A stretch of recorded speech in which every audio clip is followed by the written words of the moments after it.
farinha, rapadura e graviola. Eu tenho pra vender quem quer comprar. Pavim de candeeiro, panela de barro. E aí, rapaziada, hoje aqui na cidade de Caetanópolis, perto aqui de Paraupebas, aonde a cantora Clara Nunes, isso mesmo, nasceu. Não vamos embora, tenho que voltar. Chachar o meu roçado que nem boi de carro. Roupa gata de arrasto não quer me levar, porque tem um sabor. Viveu, morou também.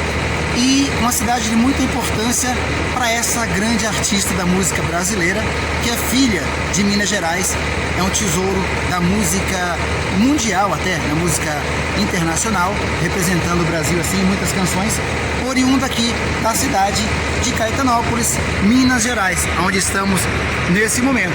Olha que interessante.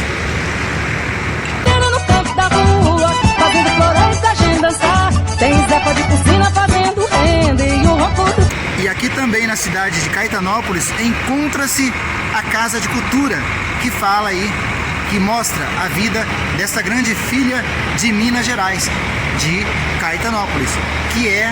Vale sem parar, mas aqui tem um sanfoneiro no canto da rua, fazendo floresta, gente dançar. Tem Zé de Piscina fazendo... Clara Nunes, conforme diz a plaquinha ali. renda e o ronco do fole sem parar. Ei!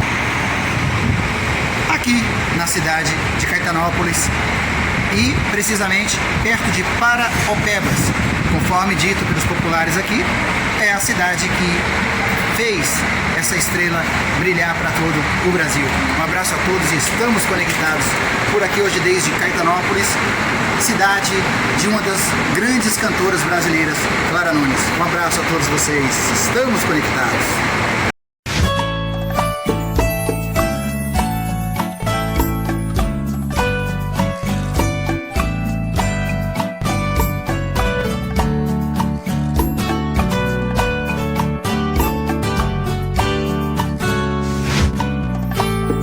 Me diz como vai ficar